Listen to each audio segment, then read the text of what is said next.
Well, good afternoon to you all. I was getting worried, when this whole topic about online examination started, started leaving the room.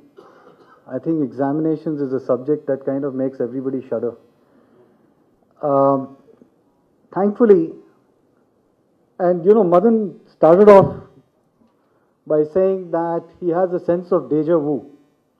Actually, I'm feeling that deja vu already because in the year 2001, when I made a presentation to MHRD to take their exams online, that time the team over there said it's virtually impossible, and I think what you're saying is completely wrong, baseless, mad, name the word.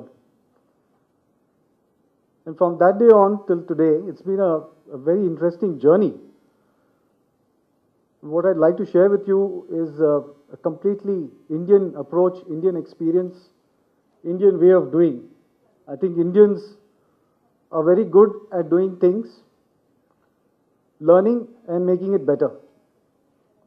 And this one field, really the assessment space itself, which is what Eduquity is all about, is something I wanted to share with you. And it's very, very coincidental that April 9, 2005 was probably historic as far as online exams go, the scale that we're talking of, because that was the day we started the BITSAT exam. And as most of you may know, that the BITSAT exam today is one of the most successful and proven exams of this country, running 6 years in a row with zero failure, which is what we are really proud of.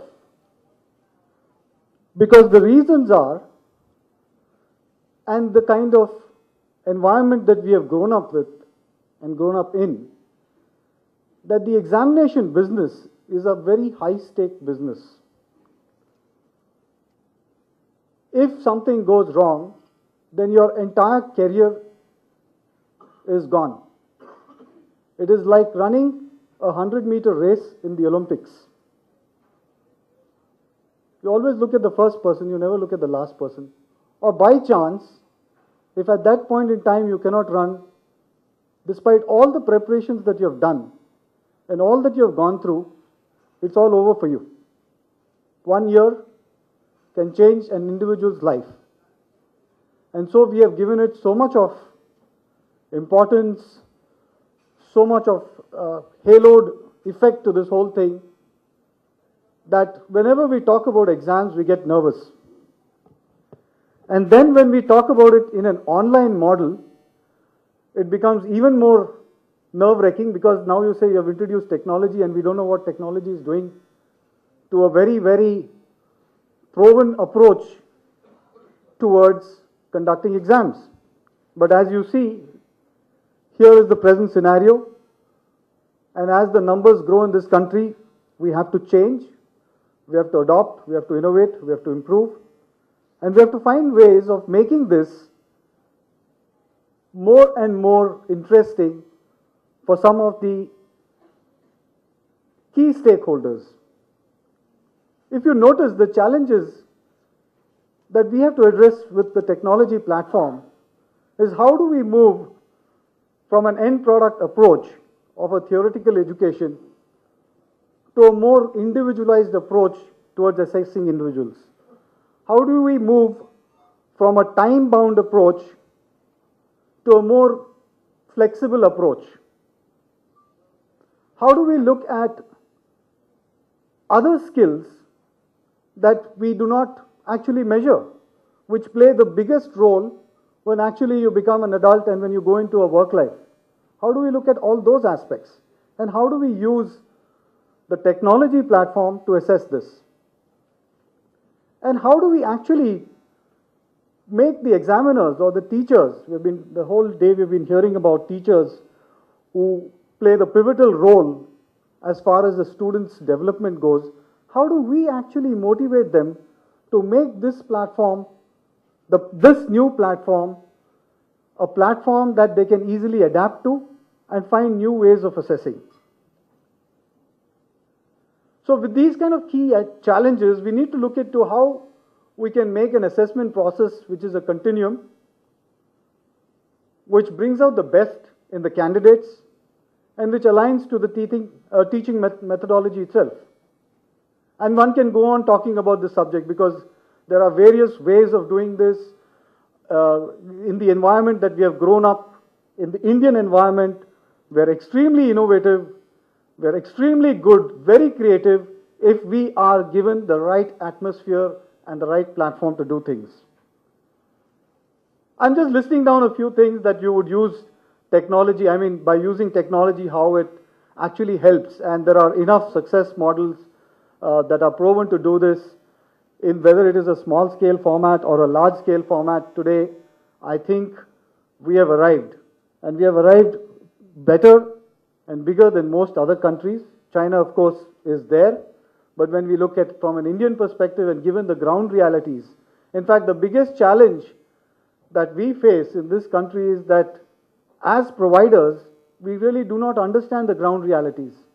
And in our country, the ground realities change from day to day. You could have a flood, you could have a riot, you could have a complete power breakdown, you can have an earthquake, and everything can go wrong.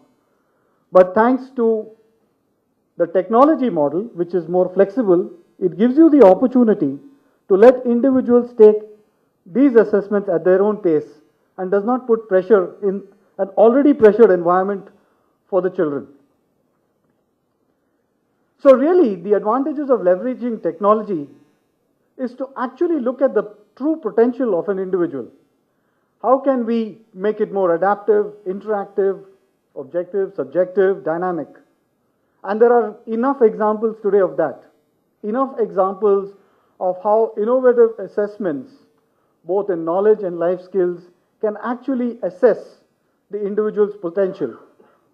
And this has to be an ongoing process, not just a one, like in my previous slides I've said, a one-size-fits-all approach. We have to customize assessments to help every individual really realize their potential. After all, every individual has got potential. And how do we actually judge, or how do we measure to make sure that he realizes his potential? And technology plays a huge role in that. Today we are actually at the very basic level. We're just moving from a paper and pencil model to a computerized model. But technology has vast approaches and vast ways, and every day as we talk, there are changes that are happening. But I'd like to leave you with the thought that India has arrived in the technology platform as far as assessments go. We as technology providers and delivery of high-stake exams must understand the consequences of using technology and be able to deliver it seamlessly, transparently, completely secure, which in a way gives a complete satisfaction to the ultimate stakeholder, which I believe is the student, and giving him the opportunity to present himself in the best possible manner. Thank you.